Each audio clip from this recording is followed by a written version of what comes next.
Chapter 7. Last one's in a polecat, shouted Willie. He kicked off his boots. He pulled his shirt over his head without bothering with the buttons. Charlie and Mac were undressing as fast as they could, too. They were all down at the old swimming hole in the creek. It was a hot summer afternoon. The cool stream looked very inviting. It took Charlie only a minute to get his Indian clothes off. With a splash and a shout, he jumped into the water. "Hurry up, slowpokes," he yelled. Willie started to yank off his trousers. One of his feet got caught, and he tumbled over. Mac threw his clothes down and jumped in with Charlie. "Guess that makes me a skunk," Willie said. "Watch out, you don't get too near me." Finally, he was ready. Instead of jumping right in, he ran up to a high bank a little distance upstream. It was a long drop to the water. "I'll make up for being last," thought Willie. "I'll just show them a dive." Before he could stop to think how far it was, he dived into the water. "Man, look at that Willie dive," said Mac. "Let's get him in a race," said Charlie. The three boys splashed in the water. They raced and dived. After a bit, they all climbed out and sat down on the bank to catch their breath. "Phew," sighed Willie. "You fellows wore me out with all those races." Just then they heard a loud whinnying and stamping of horses' hooves. The noise came from the little grove where the boys had tied their horses. The three boys jumped up and started for the trees. They heard shouts and laughter. "Look," said Mac. "That's the Cranor boy and a couple of his friends." "Who's that with the fancy riding pants?" Willie asked. "He comes from way east somewhere, I heard," said Mac. "Man, is he stuck up." "They oughtn't to be frightened of our horses," said Willie. It was 3 years now since Comanche had been stolen. Willie didn't want anything more to happen to him. Cranor and his friends rode out and dismounted. Cranor was a big husky lad, much bigger than any of the others. "Hey, what's the idea?" Willie shouted. "Who wants to know?" said Cranor. He didn't act very friendly. "Why, we do," said Willie. He measured Cranor's size and wouldn't like to fight him, thought Willie, but he was angry. He went over to Comanche and spoke to him. "Calm down, old fellow," he said. Charlie quieted his horse, too. "You oughtn't to go around spooking horses that-a-way," said Willie. "One of 'em might get hurt." "What kind of English is that word, spooking?" said the boy from the east. "Back in Boston, where I come from, my friends know how to speak correctly." Willie and Charlie couldn't help laughing. "Seems as though you came a long way looking for trouble," Willie said. "Richard's spending the summer at our place," said Cranor. Willie scratched his head. "Well now, Mr. Tenderfoot from Boston, I reckon you never spooked a herd of cattle. Spooking or frightening, it's all the same if you start a stampede. It's bad." "Naturally, we don't have stampedes in Boston," said Richard. "We leave that sort of thing to ruffians like you. Why, you all look like wild Indians." Charlie McClellan didn't like that. "Sure, Willie and I are part Cherokee," he said. "Who do you think you are, anyway?" "Well," said Richard, "my family is one of the oldest in America. My ancestors came over on the Mayflower." Willie remembered what Sally had once said, and he grinned. "I reckon you don't know how much about old families after all," he said. "Why, if your folks came over on the Mayflower, our folks were already here to meet the boat." Richard opened his mouth to say something, but he couldn't think of anything to say. Charlie and Mac laughed. Even Cranor smiled a bit, but he and his friends turned toward the swimming hole. "Whoever you are, you shouldn't treat horses that way," called Charlie. But they didn't pay much attention. "I suppose there's room enough for all of us to swim," said Willie. "But they had better leave the horses alone." Willie and his friends began swimming about again. Willie dived off the high bank once more, and then Charlie tried it too. Mac ran up and looked down the steep bank. It looked pretty high, so he just held his breath and jumped in. Kerplunk! Water flew everywhere.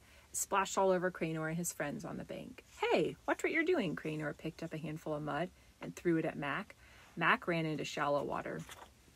He grabbed a handful of mud and threw it at the three on the high bank. The mud splattered all over them. They yelled, and all three started throwing mud at Mac. Willie ran to help him. "Lend a hand, Charlie," he shouted. They grabbed handfuls of mud and started to pelt Cranor and his friends.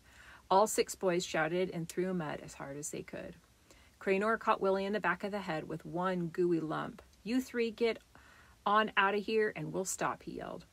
"We got here first," Charlie shouted back. He threw a big wad of mud. It hit Richard full in the face, and the boy yelled as he rubbed the mud out of his eyes.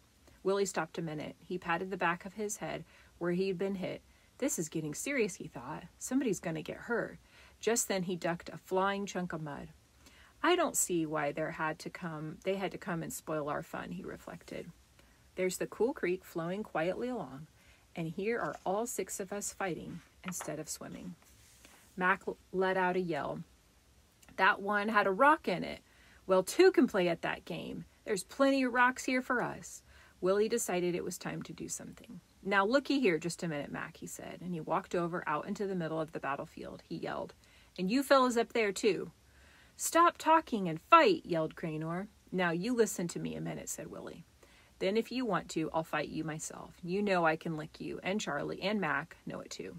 Charlie and Mac nodded vigorously. Willie looked at Cranor. My, he was big. I hope he doesn't call my bluff, he thought. I'll just talk him out of it.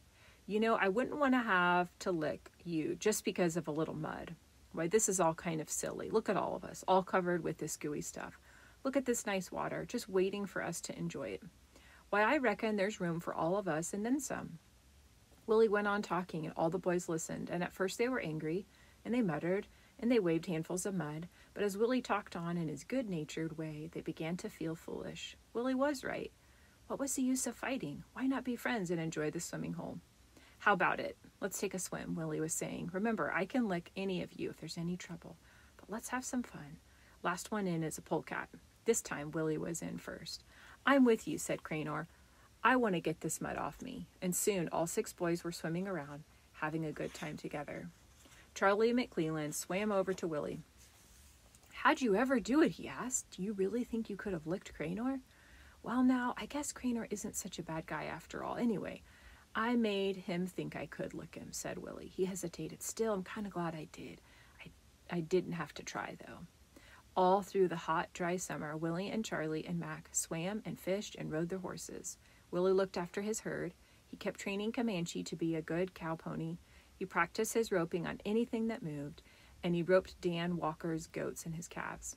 He chased wild turkeys, and whenever he got a chance, he helped the cowboy with their ranch work. He never stopped. He never told himself, I'm going to be the best hand in the territory. He just told himself, I'm going to be the best hand in the territory. One afternoon, Willie and Charlie rode back from the swimming hole, and they went past the bunkhouse. What's that on the ground, said Willie, and he jumped down and he picked up 2 fat black cigars. Well, what do you know? I guess one of the hands must have dropped these. Wonder what it would be like to smoke one. They don't look very good to me, Charlie said. Maybe I ought to learn to smoke, said Willie. Looks as if a real top cowhand ought to smoke cigars. I don't suppose I really ought to, he thought. Papa says I'm too young, and I guess all the cowboys don't smoke, but golly, I wonder what it's like. Let's see one of them, said Charlie, and he turned it over and over and he smelled it. Doesn't smell so bad, does it? Maybe we'd better put them in the bunkhouse, though. Willie examined the cigar closely. You know, he said, I'll bet you're going to have to learn to smoke a peace pipe. Isn't that right? You want to learn all the Indian ways, don't you? Well, maybe sometime, Charlie said, but looks like I ought to help you learn, said Willie. What do you say we just take a puff on these cigars? Charlie looked doubtful, but he was curious too. Well, maybe. Willie bit off the end of a cigar, and so did Charlie. The tobacco didn't taste so good as it smelled. It was strong and bit their tongues. Mighty fine, aren't they, said Willie. My, that tastes awful, he thought. Oh, yes, said Charlie. Then he hesitated, and he looked at his cigar. Do you think we really ought to? Oh, sure, said Willie. Let's light it up. They lighted their cigars, and they rode slowly out over the prairie. Willie puffed hard, and the smoke nearly choked him. It burned his throat and his nose, and his eyes smarted. He coughed, and he looked at Charlie. Charlie puffed away too, and the smoke nearly choked him, but he didn't say anything. You know, said Willie, I don't suppose a fellow would have to smoke these things to be a real cowboy. If he smoked too much, he'd probably never amount to anything. And Charlie didn't say a word. He just held his cigar, and he looked at it. Willie took another puff. What's the matter with my stomach, he asked himself. It's turning over. Oh, he felt dizzy. He swayed at the saddle. Charlie, he said weakly, we made a big mistake. He dropped his cigar, and he rode over to a tree and slid off in the shade. Charlie joined him. Willie, he said, the ground won't hold still. Willie wanted to laugh, but he felt too sick. Charlie was right. The ground seemed to be turning upside down. How could I have wanted to smoke a cigar, he thought. That's what I get for being so doggone curious. The boys lay in the shade for half an hour. Finally, they began to feel a little better, and Willie sat up. Suddenly, he smelled something. Smoke! He looked up. Oh, my gosh, we've set the prairie on fire. Charlie jumped up, and for a moment the boys could only stare at the glowing, smoking brush. It was right where they had dropped their cigars. A gust of wind blew across the prairie, and all of a sudden the dry, smoking weeds burst into flames. The fire roared, and billows of smoke poured up. The boys forgot about being sick. They rushed over, and they tried to beat out the fire with their coats, but they couldn't stop it. It was spreading fast. The wind was blowing it toward the ranch buildings and the haystack. "Quick, Charlie, let's get water," Willie shouted. He was frightened. He and Charlie rode swiftly to the barn, and they filled buckets at the pump and carried them back to the fire. Still, they couldn't put it out. "Where are all the hands?" asked Charlie. "They're all off on a cattle drive," Willie answered, "all but Dan Walker," and he stopped to catch his breath. "Hurry down and get him, will you, Charlie?" Charlie dashed away, and Willie hitched one of the farm horses to a wagon, and then he filled buckets as fast as he could, and he drove the wagon toward the onrushing fire. The horse began to balk. Willie jumped down. He took hold of the bridle and led the horse close, and he talked to the horse, urging him on. When he got closer, he pulled the buckets out of the wagon and emptied them on the fire. Sparks flew all around him. They burned holes in his clothes. Great clouds of smoke blinded him. The wind was getting stronger, driving the fire faster, and Willie went back for more water. Charlie and Dan galloped up as he was going to the pump. "Look here now, boys," shouted Dan. "We've got to stop this. I'll get some barrels. The three of us can handle them." He ran into the barn, and soon the wagon was loaded with barrels of water. Willie and Charlie and Dan made trip after trip to the fire. At last it looked as though they had quenched the roaring flames. They stood and watched. The path of the fire was still smoking.